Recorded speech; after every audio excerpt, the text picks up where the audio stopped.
नमस्कार,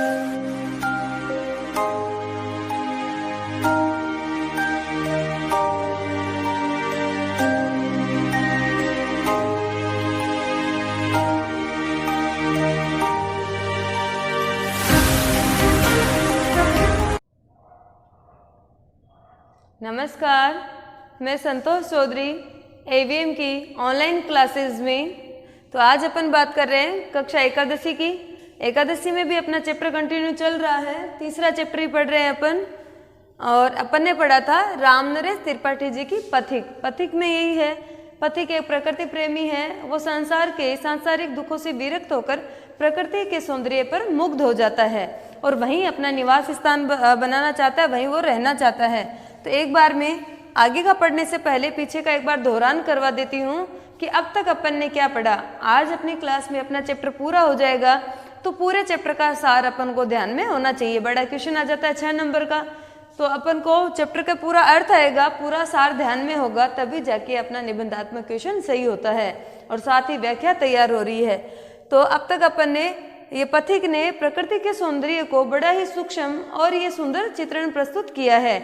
वो कहते हैं सर्वप्रथम कि बादल ऐसे रूप परिवर्तन कर रहे हैं जैसे मानो कि सूर्य के समक्ष क्या है, नृत्य कर रहे हैं। या फिर उन्होंने ऐसे कहा है कि चारों तरफ हरियाली हरियाली छाई हुई है और समुद्र की लहरों को और मलय पर्वत से आने वाली सुगंधित हवाओं से उसके मन में क्या है, उत्साह बढ़ता है और वो भी कुछ करना चाहता है। पहले तो वो दुखों से परेशान रहता है, लेकिन ये प्रकृति के सौंदर्य को देखकर, ये लहरों को देखकर उसके अंदर उत्साह आता है और वो भी अपने जीवन में कुछ करना चाहता है। फिर पथिक ने बड़ा ही सुंदर वर्णन किया है और वो कहता है कि इतना सुंदर दृश्य है कि जब सूर्योदय होता है तो सूर्य का बिंब, सूर्य की जो चित्र है वो मानो ऐसा प्रतीत हो रहा है कि आधा जल के अंदर दिखाई देता है और आधा जल के बाहर दिखाई देता है। और उस दृश्य को देखकर ऐसा लग रहा है जैसे लक्ष्मी के मंदिर का क्या है, गुंबद क्या है, बुर्ज चमक रहा है। फिर उन्होंने कहा कि जो सूर्य से आने वाली किरणें हैं वो इतनी स्वर्णमय है कि ऐसा प्रतीत हो रहा है कि समुद्र के तट पर उन्होंने क्या है, सोने की सड़क बना दी है और उस सड़क पे किसकी सवारी होने वाली है, धन की देवी लक्ष्मी की सवारी आने वाली है, ऐसा प्रतीत होता है। ऐसा सुंदर चित्रण किया है। फिर पथिक अपने प्रिय से कहता है कि हे प्रिय, एक बार इस प्रकृति के सौंदर्य को अपने हृदय से, मन से एक बार महसूस तो करो कि ऐसा सुख और ऐसी शांति संसार में कहीं और मिल पाना दुर्लभ है, ऐसा उन्होंने कहा। फिर बड़ा ही और सुंदर वर्णन करते हुए प्रकृति का पथिक के माध्यम से राम नरेश त्रिपाठी ने किया है। वो कहते हैं कि जब सारा संसार, अपने लास्ट वीडियो में पढ़ा था कि सारा संसार जब अंधकार में हो जाता है, जब आधी रात्रि में चारों तरफ अंधकार ही अंधकार छा जाता है, शांति हो जाती है, तब क्या होता है और आकाश में तारे चमकने लगते हैं, तब अपने संसार के स्वामी अर्थात ईश्वर मुस्कुराते हुए क्या है, समुद्र के तट पर आकर खड़े होते हैं और वहां खड़े होकर गंगा और आकाश के क्या है, गीत गाते हैं। ऐसा सुंदर दृश्य उन्होंने अपने समक्ष क्या है, वर्णित किया है, प्रस्तुत किया है। और उस दृश्य को, ये अपने ईश्वर के रूप को, अपने संसार के स्वामी के उस रूप को देखकर प्रकृति भी क्या है, महक उठती है और ज्यादा सुंदर हो जाती है। और उस दृश्य को देखकर आकाश से चंद्रमा भी क्या है, मुस्कुराने लगता है, हंसने लगता है। जब ईश्वर ये आकाश और गंगा के गीत गाते हैं तो चंदा भी क्या है, चमकने लगता है, मुस्कुराने लगता है और प्रकृति भी क्या है, मुग्ध हो जाती है। और वहां भी पक्षी क्या है, खुशी के मारे चहचहाने लगते हैं और वृक्ष भी क्या है, स्वयं को पत्तों से और फूलों से स्वयं को सजा लेते हैं। ऐसा सुंदर दृश्य, ऐसा सुंदर प्रकृति का चित्रण अपने सम्मुख राम नरेश त्रिपाठी जी ने पथिक के माध्यम से अपने सामने क्या है, प्रस्तुत किया है। कि उन्होंने प्रकृति की एक एक बारीकी को, कि जब समुद्र में लहरें उठती है तो उससे क्या है, पथिक के मन में उत्साह जाग उठता है, वो भी कुछ करना चाहता है और उन लहरों पर बैठकर अर्थात बाधाओं पर बैठकर भी क्या है, सांसारिक बाधाओं का विचरण करना चाहता है। ऐसा उसने अपने जीवन में निर्णय लिया। आज अपन पढ़ रहे हैं पथिक का लास्ट दोनों पद है। इसमें उन्होंने ये कहा है कि प्रकृति का और ही सुंदर वर्णन करते हुए कहते हैं कि प्रकृति का सौंदर्य बड़ा ही उससे अभिभूत होकर पथिक कहते हैं कि प्रकृति ने अपने सौंदर्य से सारी जगह, जंगल है, बाग है, कुंज है, पहाड़ है, सब जगह क्या है, समतल भूमि पर भी बादलों से वर्षा कर दी है और चारों तरफ जल ही जल हो गया है। फिर वो कहते हैं कि इस दृश्य को देखकर मेरा मन भी फूट पड़ता है, वो भावुक हो उठते हैं और पथिक की आंखों से आंसू बहने लगते हैं, ऐसा उन्होंने कहा। फिर वो कहते हैं कि ये जो है, जो लहरों पे, किनारों पे, तिनकों पे, वृक्षों पे, पहाड़ों पे जब बारिश होती है, प्रकृति का जो सुंदर दृश्य है वो क्या है, उस कहानी को, एक एक शब्द को अपने प्रिय को पढ़ने के लिए प्रेरित करते हैं, ऐसा उन्होंने कहा। फिर वो कहते हैं कि कैसी मधुर मनोहर उज्जवल है ये प्रेम कहानी, कि प्रकृति की जो ये कहानी है, जो पवित्रता है, बड़ी ही सुंदर, पवित्र और उजली है। इसको देखकर ऐसा प्रतीत होता है कि मैं इस कहानी का एक अक्षर बनूं और पूरे विश्व द्वारा क्या है, उसकी पूरे विश्व की वाणी बनूं, अर्थात विश्व द्वारा पढ़ा जाऊं, ऐसी उनकी मनोकामना है। किनकी? पथिक की। फिर वो कहता है कि ये जो यहाँ का जो सुख है, बड़ा ही क्या है, मन को शांत ये सुख देने वाला, मन को शांति प्राप्त करने वाला, आनंद देने वाला है, ऐसा प्रकृति का क्या है, उन्होंने दृश्य बताया, सुंदर और सूक्ष्म चित्रण किया है। तो वही है, हमेशा की तरह अपन सर्वप्रथम क्या करेंगे, एक एक शब्द के शब्दार्थ बताऊंगी पूरे एक साथ, फिर अपन एक एक पंक्ति का अर्थ करेंगे। इसके साथ ही आज अपना ये चैप्टर पूरा हो जाएगा। तो देखिए, वन, जंगल सबके ध्यान में है, लेकिन फिर भी बार बार दोहरान करना अपना कार्य है। उपवन, बाग, ध्यान में आ रहा है ना, गिरी, पर्वत या पहाड़, ठीक है। सानु, समतल भूमि,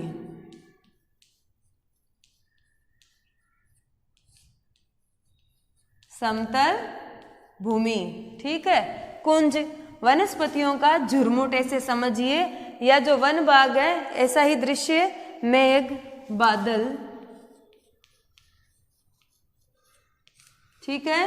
बरस पड़ते बरसना, ठीक है। मेरा आत्म प्रलय, ठीक है, आत्म प्रलय का हो गया ये मन का फूट पड़ना,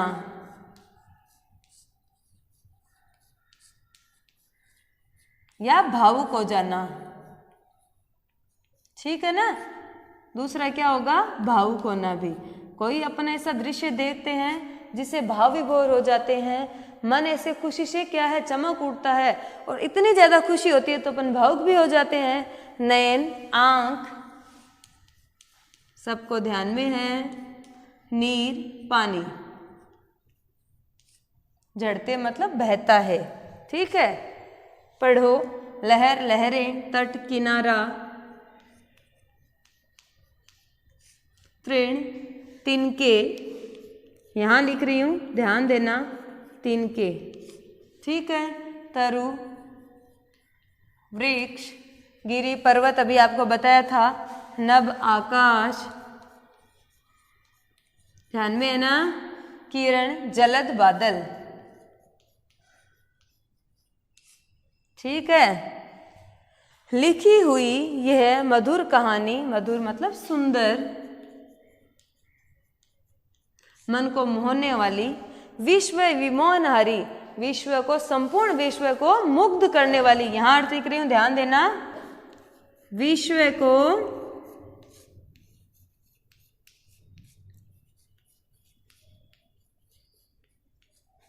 मुग्ध करने वाली, ध्यान है ना। ये प्रकृति की जो सुंदर कहानी है, ये संपूर्ण विश्व को क्या है, मुग्ध करती है, प्रसन्न करती है। कैसी मधुर, मनोहर, सुंदर, अभी आपको बताया, उज्जवल, उजली, पवित्र, ठीक है ना। है ये प्रेम कहानी किसकी, प्रकृति की। जी में, जी हाँ, मन की बात कर रहा है, अपने दिल की, मन की। पथिक में, अक्षर बन इसके बनूं, विश्व की वाणी मतलब वाणी, विश्व पूरे संसार की बात हो रही है। स्थिर, ठहरा हुआ,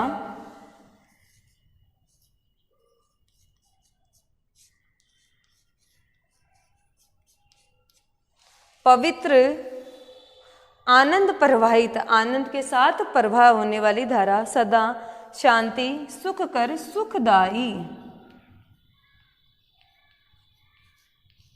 ठीक है। आहा प्रेम का राज्य परम सुंदर अतिशय सुंदर, यहाँ परम और अतिशय दोनों का ही अत्यधिक या आप बहुत से समझ सकते हो। ठीक है ना, अत्यधिक या बहुत, ध्यान आएगा। अब अपन इसका अर्थ करेंगे। देखिए मैंने आपको शब्दार्थ बता दिए हैं, पहले शब्दार्थ का ध्यान करना, फूट पढ़ना है ये। ठीक है, देखिए वन उपवन गिरी सानु कुंज में मेघ बरस पड़ते हैं। अब तक अपन ने प्रकृति का बड़ा ही सुंदर और सूक्ष्म चित्रण किया। सर्वप्रथम ये नीचे नीला आकाश, ये नीचे नीला समुद्र देखा, ऊपर नीला आकाश देखा, समुद्र की लहरें पड़ी, और उसके बाद में अपन ने सूर्य और समुद्र का भी सुंदर वर्णन किया।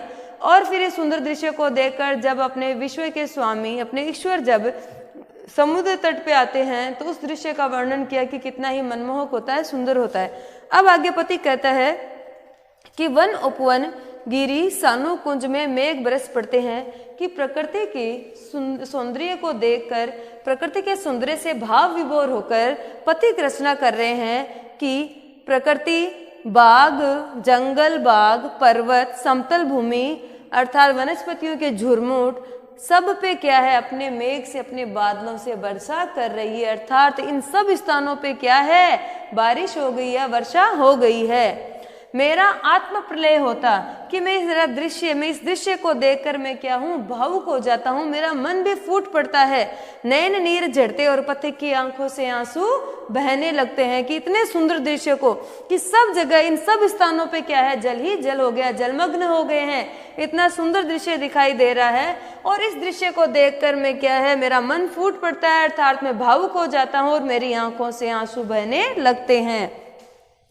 पड़ो लहर तट तृण तरुगिरी नभ किरण जलद पर प्यारी, लिखी हुई ये मधुर कहानी विश्व विमोहनहारी। बात आई ना ध्यान में। पथिक जी कह रहे हैं कि हे प्रिय, ये लहरों पे, किनारों पे, समुद्र के किनारों पे, तिनकों पर, वृक्षों पर, आकाश और किरण बादलों द्वारा ये सुंदर जो कहानी लिखी गई है, ये संपूर्ण विश्व को मुग्ध करने वाली है और बड़ी ही सुंदर कहानी है। एक बार इसे अपने मन से क्या है, पढ़िए, अर्थात इसको महसूस कीजिए। बात आई ध्यान में।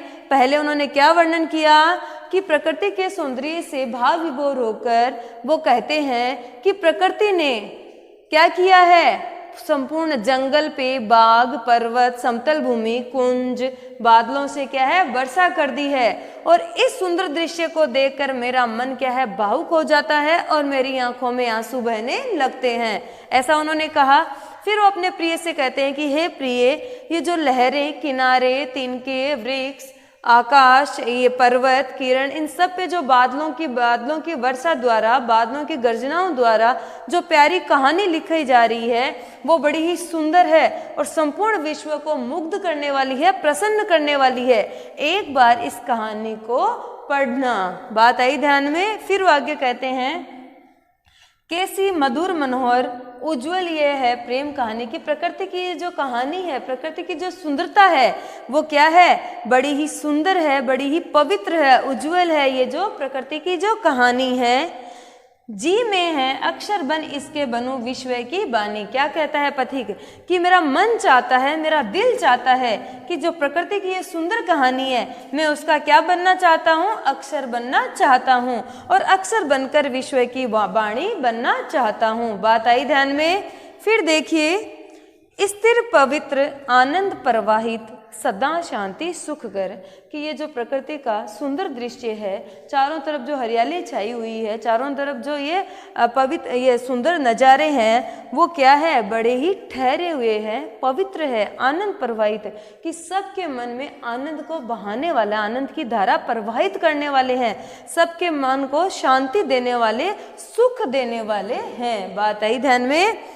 आहा प्रेम का राज्य परम सुंदर, अतिशय सुंदर, कि प्रकृति का जो ये प्रेम राज्य है, वो प्रेम का राज्य है, वो बड़ा ही अत्यधिक सुंदर और पवित्र है। बात आई ध्यान में। एक बार फिर से देखिए, पथिक ने अपने प्रिय को पहले भी कहा था कि ये जो समुद्र की लहरें गर्जना कर रही है, बार बार ये लहरें उठ रही है, बड़ी सुंदर प्रतीत हो रही है। और प्रकृति का जो ये सुंदर दृश्य है, ऐसा सुख अपन को संसार में कहीं और मिल पाना दुर्लभ है।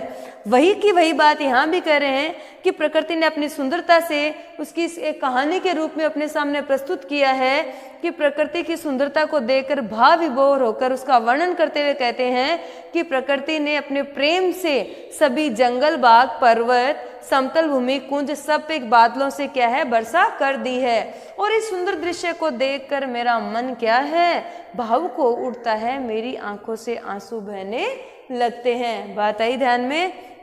फिर कहता है, पढ़ो लहर तट तृण तरु गिरी नभ किरण जलद पर प्यारी, लिखी हुई ये मधुर कहानी विश्व विमोहन हारी।